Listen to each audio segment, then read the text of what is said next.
bọn Africខាងលិច Afric កណ្ដាលនិង Afric ខាងត្បូងបញ្ចប់បេសកកម្មហ្នឹងឆ្លងតាមខ្សែសប្រទេសមានចម្ងាយផ្លូវដល់ទៅ 57,000 គីឡូម៉ែត្រហើយថ្ងៃដែលខ្ញុំ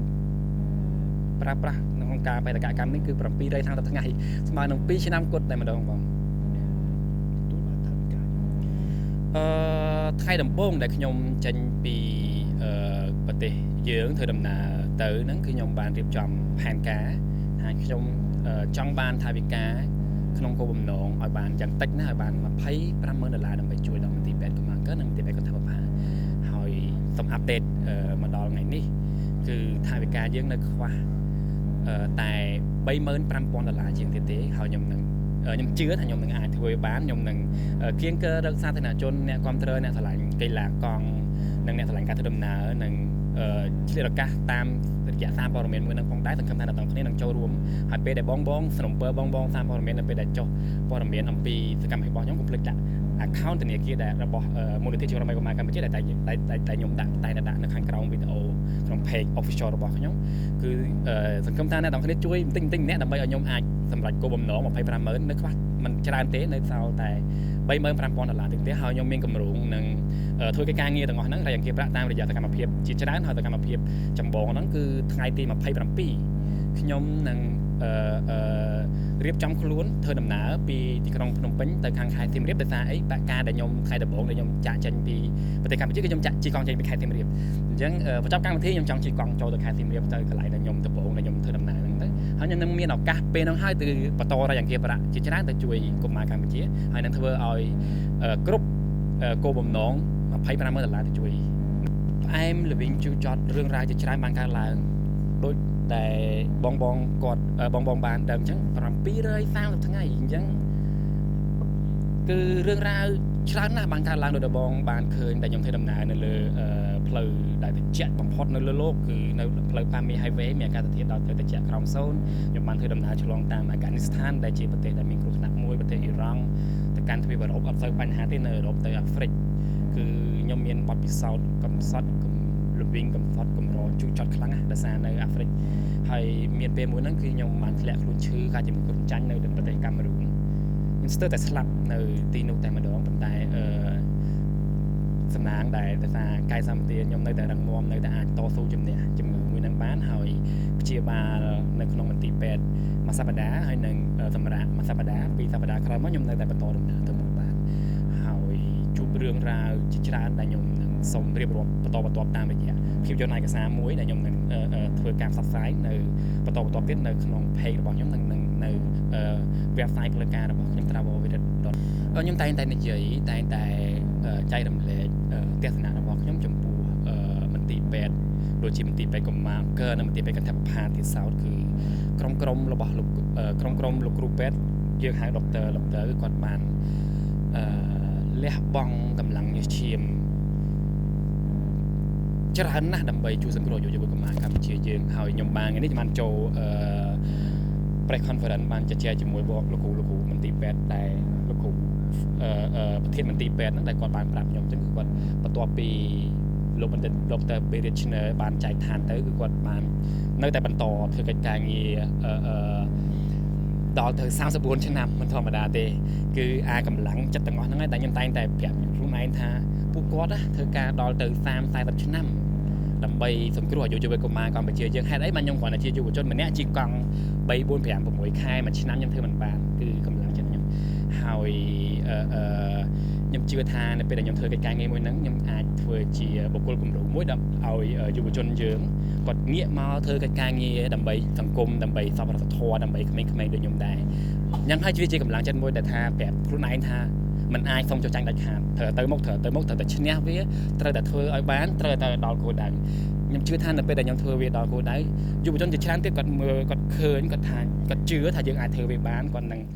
អាច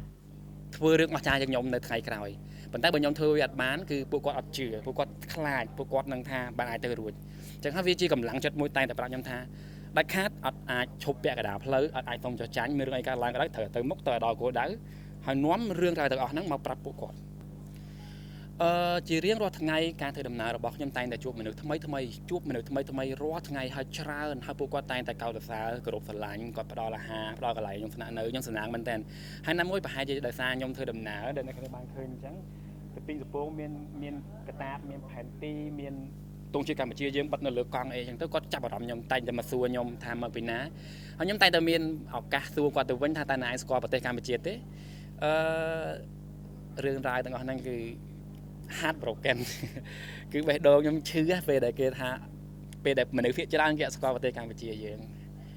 ងគេស្គាល់ប្រទេសជិតខាងយើងអញ្ចឹងណាប៉ុន្តែវាជាឱកាសមួយនៅពេលដែលរឿងរ៉ាវទាំងអស់ហ្នឹងកើតឡើងវាជាឱកាសមួយដែលថាខ្ញុំបានឱកាសនឹងប្រាប់ពួកគាត់ឲ្យគាត់ស្គាល់អំពីប្រទេសកម្ពុជាយើងខ្ញុំដើរតួនាទីដោយទូតសុចន្ទៈរបស់ប្រទេសកម្ពុជាយើងតែតែពំនាំ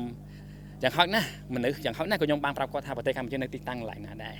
ហើយបើសិនជាអ្នកខ្លះទៅទៀតគាត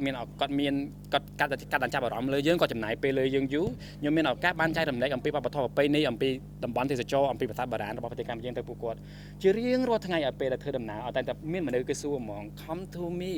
ask me where you from brother where you from you amazing you on Dubai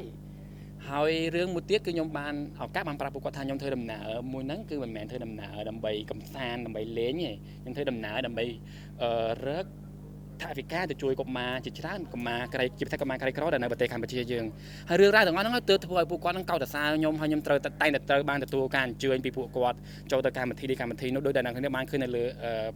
account Facebook ផ្លូវការរបស់ខ្ញុំគឺខ្ញុំបានចូលក្នុងកម្មវិធីច្រើនណាស់កន្លងទៅគឺមុននឹងបញ្ចប់បេសកកម្មជាកម្មការងារខ្ញុំត្រូវបានអញ្ជើញដោយក្រសួងមន្ត្រីក្រសួងទេសចរនៅប្រទេសណាមីបៀហើយនៅអង្គកា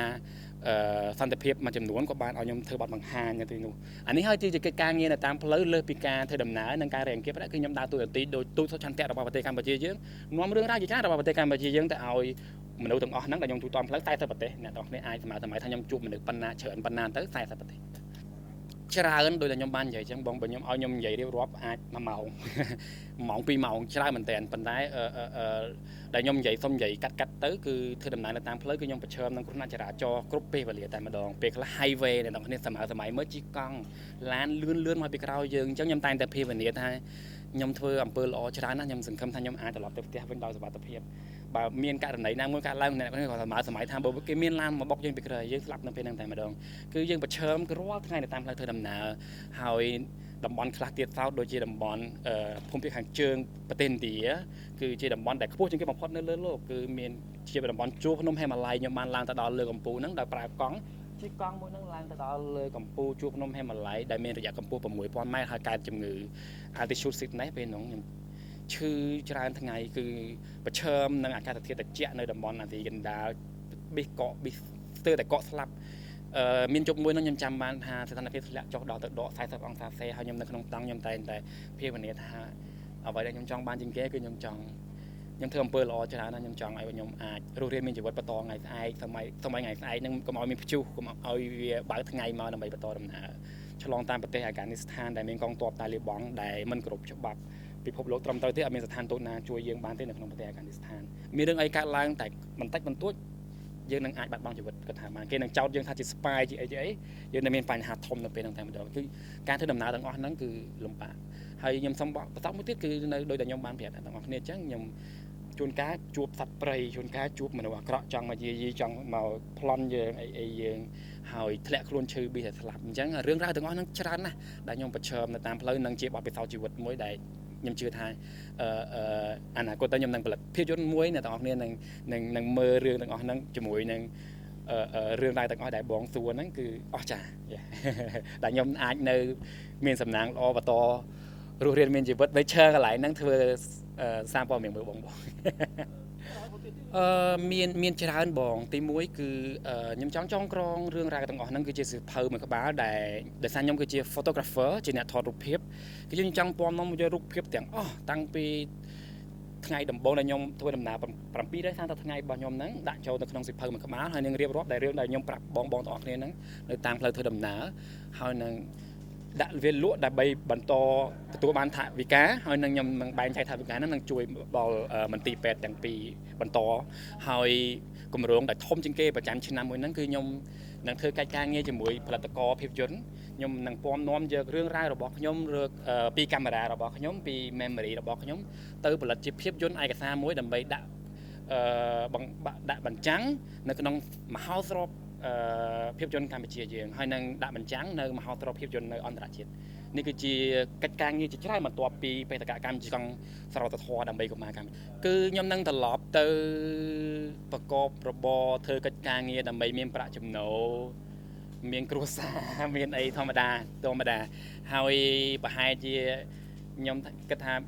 សង្ឃឹមថាខ្ញុំនឹងមានឱកាសធ្វើដំណើរនៅលើផ្លូវដ៏វែងឆ្ងាយអញ្ចឹងម្ដងទៀតខ្ញុំសង្ឃឹមថាប៉ុន្តែមិនដឹងថាពិតឬមិនពិតទេ